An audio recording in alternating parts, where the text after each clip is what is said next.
오늘 우리에게 주신 하나님 말씀은 누가복음 12장 35절부터 40절까지 말씀입니다. 한 목소리로 읽겠습니다. 허리에 띠를 띠고 등불을 켜고 서 있으라. 너희는 마치 그 주인이 혼인집에서 돌아와 문을 두드리면 곧 열어주려고 기다리는 사람과 같이 되라. 주인이 와서 깨어있는 것을 보면 그 종들은 복이 있으리로다. 내가 진실로 너희에게 이르노니 주인이 띠를 띠고 그 종들을 자리에 앉히고 나와 수종들리라. 주인이 혹 2경에나 혹 3경에 이르러서도 종들이 그같이 하고 있는 것을 보면 그 종들은 복이 있으리로다. 너희도 아는 바니 집주인이 만일 도둑이 어느 때에 이를 줄 알았더라면 그 집을 뚫지 못하게 하였으리라. 그러므로 너희도 준비하고 있으라. 생각하지 않은 때에 인자가 오리라 하시니라. 아멘. 정확한 근거가 있는 말인지는 모르겠습니다만은요, 일본에서는 골프를 치다가 갑자기 죽는 사람이 1년에 130명이나 된다 그럽니다. 이게 5년 전쯤 얘기입니다.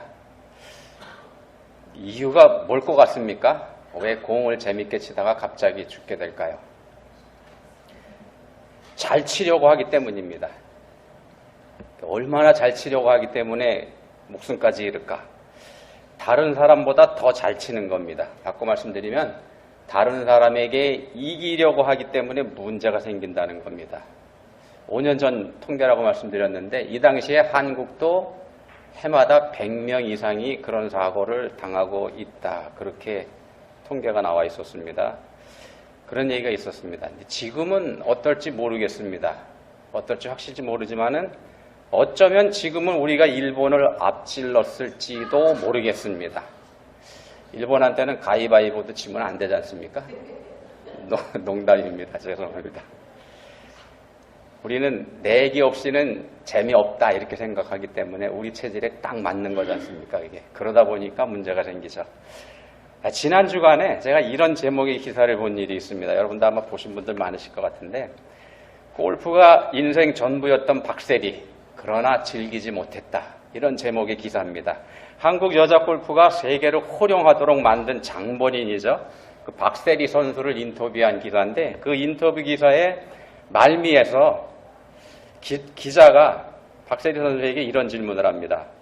인생에서 골프 말고 남은 게 뭐가 있나요? 인생에서 골프 말고 남은 게 뭐가 있나요? 이렇게 물었더니 이런 대답을 합니다. 골프 말고 제 인생에서요? 없는 것 같아요. 인생의 전반전은 골프가 모든 것이었죠. 후반전에 뭘 선택할지 모르지만 다 잘해보고 싶어요. 전반전이 언더파라면 후반전은 그만큼은 아니어도 2분파는 하면서 재밌게 살았으면 좋겠어요. 좋은 일도 많이 하고 싶고요. 자, 게임에서 지지 않기 위해서 애쓰면서 살았던 삶에 나름의 아쉬움이 담긴 그런 말인 것 같습니다. 그러면서도 여전히 앞으로도 지고 싶지는 않은 마음, 그런 게 여전히 남아있는 것 같은 그런 대답이지 않습니까? 자, 언더파는 아니어도 2분파는 하고 싶다 이렇게 얘기하니까 말입니다. 오버파를 치면 이건 지는 거다. 어떻게 보면 오버파를 치면 손해보는 거다. 이런 인식이 밑바닥에 깔려있는 것 같아 보입니다. 자, 이런 게 우리가 사는 삶의 모습이 아닐까 이렇게 생각을 합니다. 하나님 믿고 성경 말씀 따라서 이 세상보다는 영원한 하늘나라의 소망을 두는 삶을 산다고 우리가 얘기하면서도 여전히 이 세상에도 미련을 두고 살고 있는 것, 세상에서 미련을 끊지 못하는 것, 이게 우리들 모습이라서 드리는 말씀입니다. 적어도 손해보는 삶을 살고 싶지는 않은 게 우리들 마음입니다. 그죠? 우리 손해보면서 살고 싶지 않습니다. 근데 성경에서는 이렇게 말씀합니다. 너희 소유를 팔아 구제하라. 너희 소유를 팔아 구제하라. 본문 말씀이 35절부터인데 그 바로 앞에 있는 33절에 이 말씀이 있습니다. 지난주에 탐심을 갖지 말라 이런 말씀을 드렸습니다. 탐심을 갖지 말라. 오늘 본문 말씀하고 같은 누가복음 12장에 그런 말씀이 있습니다. 똑같은 누가복음 12장입니다. 오늘 본문은 그 탐심을 갖지 말라고 하시는 말씀에 이어지는 말씀입니다. 근데 오늘 본문에서는 깨어 있어라 이런 말씀을 합니다. 탐심을 갖지 말라에 이어서 깨어 있어라. 그러니까 탐심과 깨어 있는 것, 이게 어떤 관계가 있을까? 우리는 성경을 볼 때요, 성경에 기록된 예수님 말씀을 볼 때 부분 따로따로 떼가지고 보는 그런 습관이 좀 있습니다. 어떤 한 토막만 떼서 예수님이 이런 말씀 하셨지, 그 말씀 묵상하고 거기에서 교훈을 뽑아내는 그런 거 우리가 많이 합니다. 그렇게 성경을 봅니다. 그렇게 봐도 우리가 큰 교훈을 그 말씀 가운데서 얻게 됩니다. 그것도 틀림없습니다. 그렇지만 성경은 성령의 감동으로 쓰인 책이죠. 성령의 감동으로 쓰였다는 얘기는 완벽한 책이라는 말씀입니다. 그렇다면 각 말씀이 기록된 순서 그리고 그 연결, 이거 역시 중요하다는 겁니다. 완벽한 책이니까 말입니다. 근데 이 연결을 무시하고 그저 부분으로 성경을 읽을 때, 앞뒤 말씀 연결해서 읽을 때 이게 차이가 난다는 겁니다. 부분으로 떼서만 읽는 거하고 앞뒤 말씀을 연결해서 읽을 때 우리에게 주시는 교훈이 전혀 달라지기까지도 합니다. 그런 일이 얼마든지 있습니다. 성경을 읽을 때 그 말씀의 앞뒤의 내용을 무시해버리면 전혀 엉뚱한 말씀이 되기도 합니다. 원래 예수님께서 말씀하려고 하셨던 의도하고는 전혀 딴 길로 우리가 받아들이게 된다는 겁니다. 지난주에 우리가 살펴봤던 탐욕에 관한 말씀도 그 중에 하나에 해당이 됩니다. 열심히 일했습니다. 부자가. 그래서 많은 소출을 거뒀죠.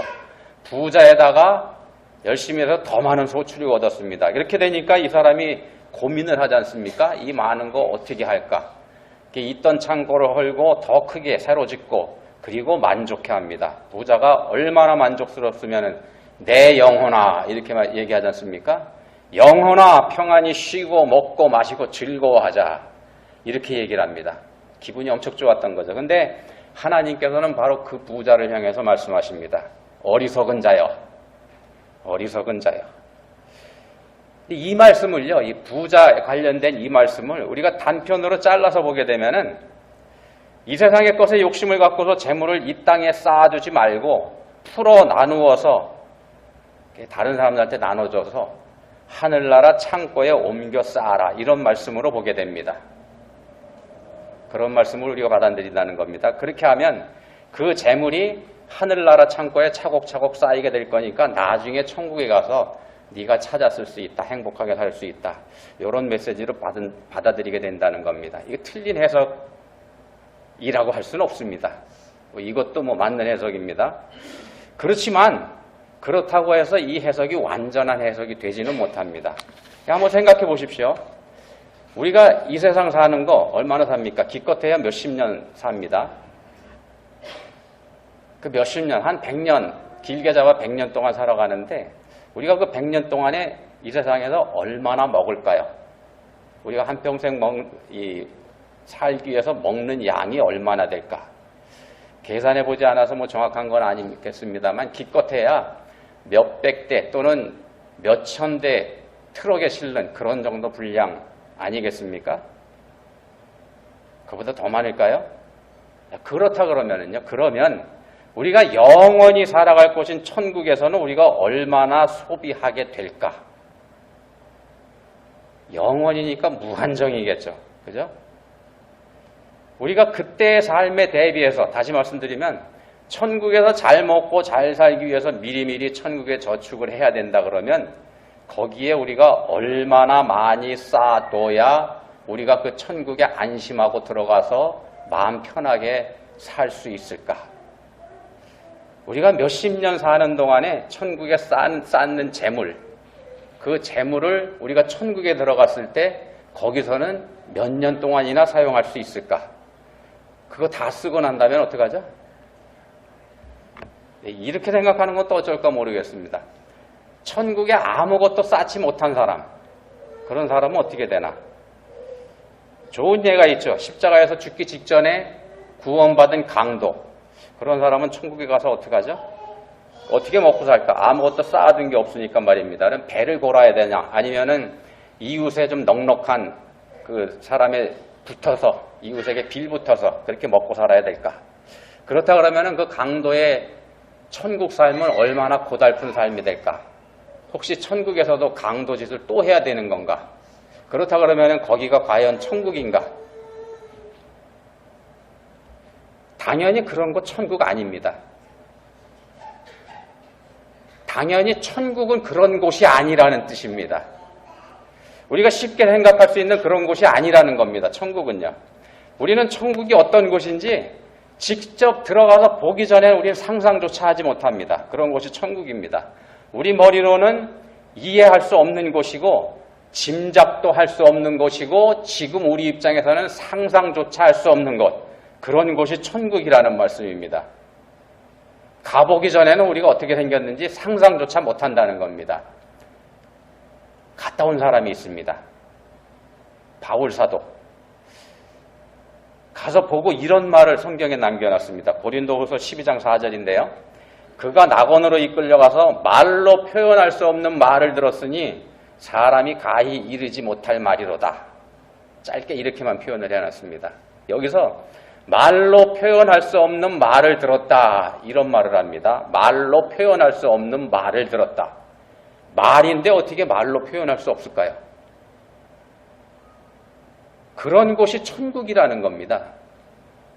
천국에서 사용하는 말조차 우리가 이 세상 말로 옮길 수 없는 그런 곳이 천국이라는 겁니다. 이 세상 것으로는 설명조차 불가능한 곳이 천국이라는 겁니다. 우리의 상상을 뛰어넘는 곳이 천국입니다. 그것은 전능하신 창조주 하나님의 온전한 작품이기 때문에 그렇습니다. 물론 우리가 살고 있는 이 세상도 창조주 하나님의 창조 작품입니다만, 그건 똑같습니다만, 이 세상은, 우리가 살고 있는 이 세상은 우리 인간들의 죄로 타락하고 변질돼 버린 곳입니다. 그러니까 온전한 게 하나도 없는 곳이라는 겁니다. 이 세상은 말입니다. 천국은 완벽하게 온전한 곳이고 말입니다. 천국은 우리가 상상도 할 수 없는 곳이라는 말씀을 드리는 겁니다. 우리가 상상하는 것보다 훨씬 더, 아니 그 이상으로 좋은 곳이 천국입니다. 예수님 믿는다는 건 그곳에 들어갈 소망을 가지고 사는 겁니다. 그게 예수 믿는 겁니다. 천국이 어떤 곳인지 우리가 희미하게나마, 아주 희미하게나마 짐작해 볼 수 있는 말씀이 성경에 몇 군데 있습니다. 그 중에 하나가 요한계시록 마지막 장 22장의 1절 2절 이런 말씀을 합니다. 또 그가 수정같이 맑은 생명수의 강을 내게 보이니 하나님과 및 어린 양의 보호자로부터 나와서 길 가운데로 흐르더라. 강 좌우에 생명나무가 있어 12가지 열매를 맺되 달마다 그 열매를 맺고 그 나무 잎사귀들은 만국을 치료하기 위하여 있더라. 생명나무가 강 좌우에 쫙 심겨 있습니다. 에덴 동산에 딱 하나 있던 거 말입니다. 그리고 그거 마음대로 따먹을 수 있는 곳이 천국입니다. 얼마든지 따먹을 수 있게 되어 있습니다. 쉽게 말씀드리면은요, 배고플 일이 없다는 겁니다. 천국에는. 실컷 먹는다고 해서 건강에 문제가 생기지도 않는 곳이 천국입니다. 다시는 사망이 없고 애통하는 것이나 곡하는 것이나 아픈 것이 다시 있지 아니하리니, 요한계시록 21장 4절에서 분명히 말씀하지 않습니까? 아픈 것도 없는 곳이 천국입니다. 자, 그렇다면 그런 곳에 이 세상의 보화를 옮겨 쌓아두는 것, 이게 무슨 의미가 있을까요? 게다가 우리가 예수님과 더불어서 장차 그 천국을 상속받게 되지 않습니까? 하나님 나라가 통째로 우리께 된다는 말씀입니다. 근데 거기에 창고 하나 빌려가지고 우리가 이 세상 거 갖다 싸면 그거 쳐다보긴 할까요, 우리가 가서? 자, 성경에서는요, 그저 우리가 이해할 수 있도록 우리 수준으로 쉽게 설명해주고 있을 뿐이라는 말씀을 드리는 겁니다. 우리가 우리 수준에서 이해할 수 있도록 아주 쉽게 설명을 하는 거라는 겁니다. 성경에서. 그래서 보화를 천국에 쌓아놓는다는 말씀도 그런 수준에서 하는 말씀입니다. 그러니까 우리에게 이 세상에서 욕심 부리지 말고 살라, 이 말씀을 하시는 게 그 말씀의 목적인데, 세상에서 욕심 부리고 살지 마, 이런 말씀만 하게 되면은, 그런 말만 우리한테 하면은요, 탐심이 지배하는 이 세상 생각에 찌들어 있는 우리는 당장 손해보는데 이런 생각한다는 겁니다. 그게 그렇게 생각할 게 뻔하기 때문에 그렇게 사용하는 게 결코 손해가 되는 게 아니다. 이 말씀을 깨우치기 위해서 이 세상 방식으로 설명하는 게 천국 창고에 쌓아놓는다는 이 말씀이라는 겁니다. 우리가 작은 것을 베풀었을 때 그 작은 것에 아주 작은 것이지만 그 작은 것에도 하나님께서는 엄청난 가치를 부여해 주신다. 이걸 깨닫게 하기 위한 일종의 비유 말씀이라는 겁니다. 그게 예수님께서 말씀하셨지 않습니까? 천국은 마치 사람이 자기 밭에 갖다 심은 겨자씨 하나를 같다. 이런 말씀도 하셨고요. 천국은 마치 여자가 가루 서말 속에 갖다 넣어 전부 부풀게 한 누룩과 같다. 이런 말씀도 하셨습니다. 밀가루 서말에다가 누룩을 넣어서 전부 다 부풀게 했다 그러면요, 그 양이 얼마나 많겠습니까? 얼마나 많을 것 같습니까? 그 정도만 해도 우리 혼자서는 감당하지 못하는 그런 양이지 않겠습니까? 천국은 우리가 감당하지 못할 정도로 하나님의 은혜가 넘치는 풍성한 곳이다. 이걸 깨닫게 하기 위한 그런 목적으로 우리가 이해할 수 있는 쉬운 말씀에 빗대어 설명하고 계시는 겁니다. 천국이라는 것은 실제로 우리의 상상을 초월하기 때문에 빗대어 설명하실 수밖에 없다는 겁니다. 오늘 본문을 이해하기 위해서는요, 본문 말씀이 속한 누가복음 12장의 구성을 우리가 이해할 필요가 있습니다. 본문이 누가복음 12장 안에 포함되어 있습니다. 자, 누가복음 9장 51절에서 예수님께서는 승천하실 기약이 차감해 예루살렘을 향하여 올라가기로 굳게 결심하시고, 승천하실 기약이 차감해 예루살렘을 향하여 올라가기로 굳게 결심하시고 발걸음을 옮기기 시작하십니다. 이제 예루살렘에 올라가시면 십자가에 달려 돌아가시게 될 겁니다. 그렇게 예루살렘을 향하는 발걸음이 9장 51절에서 시작해서 19장 끝부분에 예루살렘에 입성하시는 걸로 거기까지 이어져 갑니다. 그러니까 9장 후반부터 19장 말씀까지는 그렇게 예루살렘으로 올라가시는 그 길 과정에 있었던 일을 기록한 그런 말씀이라는 겁니다. 그거 한번 생각해 보십시오. 예수님께서 굳게 결심하시고서 마지막 발걸음을 떼시는데 그렇게 비장한 발걸음을 떼고 계시는 예수님의 마음이 어떠했을지 말입니다. 말 그대로 비장하셨을 거 뭐 쉽게 생각할 수 있지 않습니까? 그때 예수님께서는 어떤 마음을 가지고 제자들을 가르치셨고 또 어떤 마음을 가지고 사람들에게 천국 복음을 전하셨는지 우리가 짐작해 볼 수 있습니다. 비장하고 간절한 마음, 그런 마음으로 하셨을 게 틀림없습니다. 그래서 이 발걸음 중에 하시는 예수님 말씀의 한마디 한마디가 예수님으로서는 정말 중요하고 정말 귀한 말씀, 그런 말씀들만 하신다는 겁니다. 골라서. 그 중에 본문 말씀이 12장이 그 안에 들어가 있다는 겁니다. 그것도 이 9장부터 12장의 한가운데 가까운 부분에 12장 말씀이 들어가 있다는 겁니다. 중요한 말씀이라는 뜻입니다. 본문이 12장인데 바로 앞장인 11장 후반에 보시면은요, 11장 후반에 보시면 예수님이 바리새인들을 저주하십니다. 막 해대십니다. 화 있을진저 이렇게 해대시는데 바리새인들의 진정성 없는 신앙생활, 그러니까 모양만 갖춘 형식적인 신앙생활, 이걸 호되게 나무라십니다. 예수님께서 바리새인들을 얼마나 호되게 야단치셨으면 그 자리에서 듣고 있던 율법교사 한 사람이 예수님에게 항의합니다. 이렇게 항의합니다. 선생님이 이렇게 말씀하시면 우리까지도 모욕하시는 겁니다. 한통 속이지 않습니까? 바리새인하고 율법교사하고. 그러자 예수님께서는 물러서시기는커녕 오히려 그 율법교사들에게도 또 같은 저주의 말씀을 더 퍼부으십니다. 이렇게 되니까 분위기가 어떻게 되겠습니까? 분위기가 그야말로 험악해집니다. 바리새인과 율법교사들 어떤 사람들입니까? 당시의 실세들이지 않습니까? 권세가 있는 사람들이고 권력을 가진 사람들입니다. 그러니까 당연히 그 사람들이 예수님을 대놓고 핍박하게 될 것 분명합니다. 실제로 이 사람들이 주동이 돼서 예수님을 십자가에 못 박아 죽여버리게 되지 않습니까? 그게 11장 후반에 있습니다. 그 일이 있고 곧 이어지는 12장에 들어와서 예수님께서 제자들에게 하시는 말씀이 이런 말씀입니다. 내가 내 친구 너희에게 말하노니 몸을 죽이고 그 후에는 능히 더 못하는 자들을 두려워하지 말라. 또 너희에게는 심지어 머리털까지도 다 세심바 되었나니 두려워하지 말라. 저 사람들이 너희를 죽일지도 모르는데 그 두려워하지 말라, 그런 말씀이지 않습니까? 예수님을 그 사람들이 죽인 후에는 뻔하지 않습니까? 제자들한테도 핍박이 갈 거. 예수님께서 그 말씀을 미리 하시는 겁니다. 바리새인과 서기관들을 완전히 뒤집어 놓으신 후에.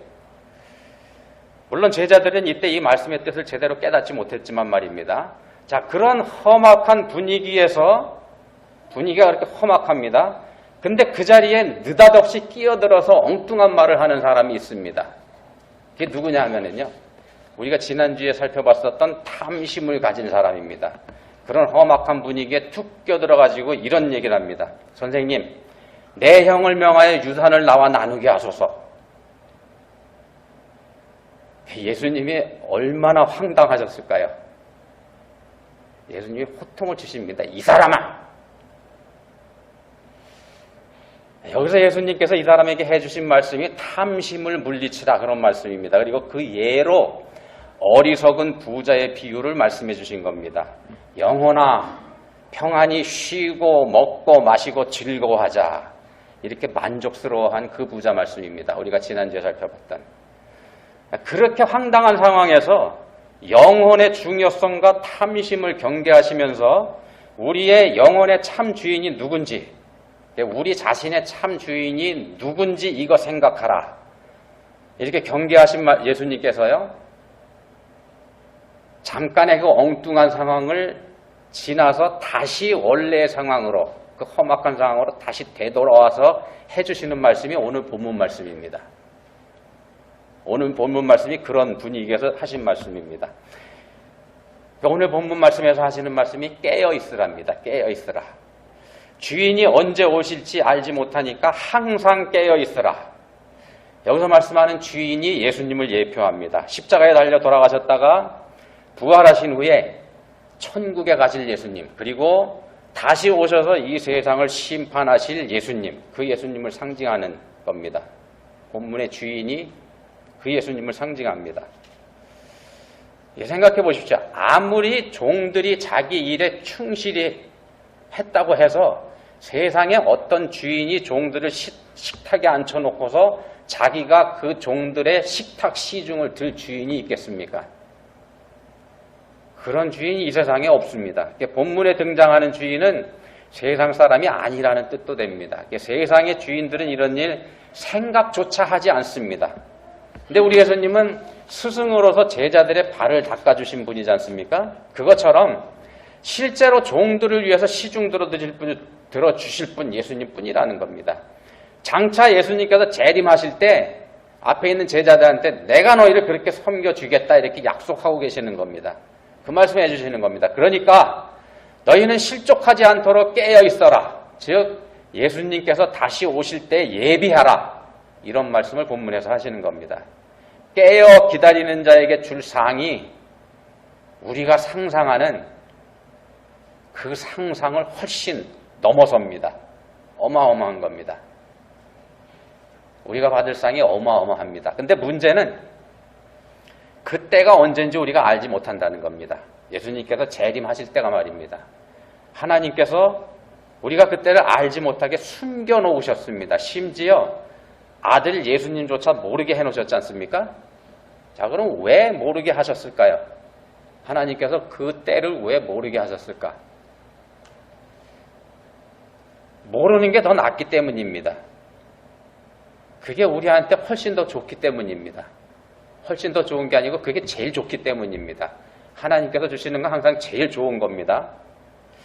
더 좋은 정도가 아니고 최고로 좋은 걸 주시는 게 하나님이십니다. 우리한테. 하나님께서 응답해 주시는 거 그게 최고다 이렇게 믿으시면 됩니다. 자, 우리가 하나님을 온전하게 이해할 수 없기 때문에 그 때를 알지 못하는 거, 이게 왜 우리에게 좋은지 우리는 사실 그것도 모릅니다. 우리가 때를 알지 못하는 게 우리한테 좋다는 건 그건 알겠는데 그게 왜 우리한테 좋은지 그 이해 못한다는 겁니다. 짐작해 볼 수 있는 이유는 있습니다. 짐작해 볼 수 있는 이유입니다. 예를 들면 이런 겁니다. 우리가 다 죄인이죠. 우린 다 죄인입니다. 그래서 다른 사람을 사랑하기보다는 다른 사람들 저주하는 거, 이게 우리한테 훨씬 쉽습니다. 사랑하기보다는 욕하고 흉보는 거, 이 일이 우리한테 훨씬 쉽다는 겁니다. 우리 마음에 들지 않는 사람, 그 사람을 우리가 신앙을 가지고 믿음을 가지고 사랑해 주기보다는 차라리 저주하고 욕하는 게 우리한테 훨씬 쉽다는 겁니다. 우리한테 아주 쉬운 일이 그겁니다. 자, 그처럼 타락한 우리가 예수님께서 재림하실 때가 언젠지 정확하게 안다면 우리가 어떻게 할까요? 우리가 부활장이라고 부르는 장이 성경에 있죠. 고린도전서 15장입니다. 이 15장에서 고린도전서 15장에서 예수님께서 부활하신 것처럼 우리도 부활할 거, 이거 말씀합니다. 그리고 그 15장 32절에서는 이런 경고를 합니다. 죽은 자가 다시 살아나지 못한다면 내일 죽을 터이니 먹고 마시자 하리라. 내일 죽을 터이니 먹고 마시자. 그리고 덧붙여서 이런 말씀을 합니다. 깨어 의를 행하고 죄를 짓지 말라. 자, 구원받은 사람의 도리는요, 죄 짓지 않고 착하게 사는 겁니다. 죄 짓지 않고 착하게 사는 것, 이게 구원받은 사람의 도리입니다. 사랑하면서 말입니다. 그게 그리스도인의 삶의 모습이어야지 됩니다. 이제 구원받았으니까 이제 끝났다, 먹고 마시고 즐거워하자, 이게 아니라는 겁니다. 구원받았으니까 이제부터 베풀고 나눠야 되는 것, 그게 구원받은 사람입니다. 더 쉽게 말씀드리면 손해봐야 되는 겁니다. 구원받았으니까 이 세상에서 난 손해보면서 산다. 이게 구원받은 사람의 삶의 자세라는 겁니다. 그러면서도 손해보면서 살면서도 칭찬을 듣기보다는 오히려 욕을 먹어도 참는 것, 이게 그리스도인의 모습이어야 된다는 겁니다. 우리가 예수님께서 언제 재림하실지 그때를 정확하게 알고 있다면 우리는 틀림없이 타락할 겁니다. 틀림없이 우린 타락합니다. 실컷 먹고 마시고 즐기다가 그때가 가까이 다가오면 그때부터 거룩해지면 될 거니까 말입니다. 틀림없습니다. 그게 우리들입니다. 자, 그런 우리에게 하나님께서 하시는 말씀은 이겁니다. 어리석은 자여, 오늘 밤에 내 영혼을 도로 찾으리니. 자, 하나님께서요, 우리 구원받은 그리스도인들에게 원하시는 건 항상 깨어있는 겁니다. 항상 깨어있는 겁니다. 항상 하나님 말씀대로 사는 것, 그게 하나님께서 우리 구원받은 그리스도인들에게 원하시는 겁니다. 구원받았으니까 아무렇게나 사는 거, 그게 아니고 구원받은 사람으로서 합당한 삶을 사는 것, 그게 하나님께서 우리에게 원하시는 겁니다. 그러니까 지금의 삶, 그러니까 현재의 삶에 충실하라, 이런 뜻이 이 말씀에 들어가 있습니다. 깨어있는 게 지금이어야 하기 때문입니다. 앞으로 내가 깨어있는 삶을 살 거야, 그게 아니라는 겁니다. 지금 깨어있어야 된다는 겁니다. 지금이 깨어있어야 할 때입니다. 그래서 그리스도인들의 삶은 언제나 지금이어야 된다는 겁니다. 지금, 그러니까 현재의 삶에서 하나님 앞에 부끄러움이 없는 삶을 살 때 예수님이 언제 다시 오시든지 걱정할 게 없다는 겁니다. 근데 그걸 내일로 미루고 내일로 미루고 내일로 미루고 하다 보면 어떻게 되겠습니까? C.S. 루이스라는 사람이 쓴 책이 있죠. 스크루테이프의 편지라는 책에 보시면 거기서는 악마가 사람들을 유혹하는데, 그리스도인들을 유혹하는데 어떻게 유혹하냐면요, 오늘보다는 내일에 관심을 두게 합니다. 오늘보다는 내일에. 사람들의 모든 걱정과 염려가 지금, 그러니까 즉 오늘이 아닌 내일에 있기 때문에 그렇습니다. 이게 무슨 말씀인가 하면은, 우리가 걱정하고 염려하는 거 지금 내가 그 상황에 있기 때문에 그런 경우보다는 앞으로 그런 일이 닥칠까 봐 걱정하는 일이 많다는 겁니다. 그걸 이용하는 겁니다. 그러니까 언뜻 미래에 소망을 둔다는 게 영혼을 사모하는 것처럼 그렇게 보일 수 있습니다. 그래서 우리가 미래를 걱정하고 대비하는 게 좋은 것처럼 보일 수 있습니다만, 그 미래라고 하는 걸 이 세상으로 한정해버리면, 이 세상으로 제한해버리면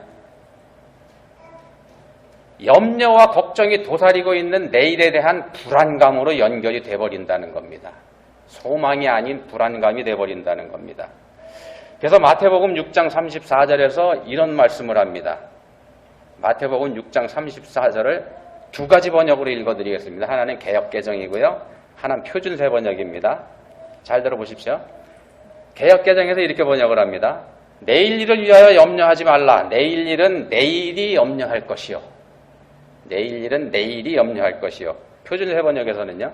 내일 일을 걱정하지 말아라. 내일 걱정은 내일이 맡아서 할 거다. 내일이 맡아서 할 거다. 우리는 이거 이렇게 받아들이죠. 내일 일 걱정하지 마라. 내일 일은 내일 가서 걱정해라. 이렇게 받아들이는데 그거 아닙니다. 내일이 염려할 거다. 내일이 맡아서 할 거다. 염려하는 주체가 내일이라는 겁니다. 내가 아니고. 내일 일을 걱정하는 건 우리가 해야 될 일이 아니라는 말씀입니다. 그 걱정은 내일이 해야 할 일입니다. 우리가 아니라 내일이 말입니다. 내일. 걱정은 내일이라고 하는 녀석한테 맡겨버리고 우리가 해야 될 일은 오늘에 충실하는 겁니다. 오늘 우리는 충실하게 살면 되는 겁니다. 내일은 영원히 오지 않는 게 내일입니다. 자, 그렇게 사는 게 지금 당장 주님께서 다시 오시더라도 기쁘게 맞을 수 있도록 믿음으로 준비하는 게 됩니다. 오늘을 충실하게 말씀대로 사시는 여러분들 다 되시길 축원드립니다. 기도하시겠습니다. 하나님 아버지, 성경을 통해서 저희에게 많은 약속을 해주셨고 그게 하나하나 이루어지고 있다는 거 저희가 알고 있습니다. 그 많은 약속이 이루어졌듯이 재림의 약속 또한 반드시 이루어질 줄 저희가 믿고 있습니다. 이제는 간절히 원하오니 다시 오실 예수님을 기다리는 저희의 믿음이 견고하게 해주시고 예수님께서 언제 오시더라도 저희가 기쁨으로 주님 맞을 수 있도록 저희들의 삶이 항상 진실하게 해주시기 원합니다. 오늘 당장 주님이 오시더라도 기쁘게 맞을 수 있기를 원합니다. 저희를 도와주십시오. 예수님 이름으로 기도합니다. 아멘.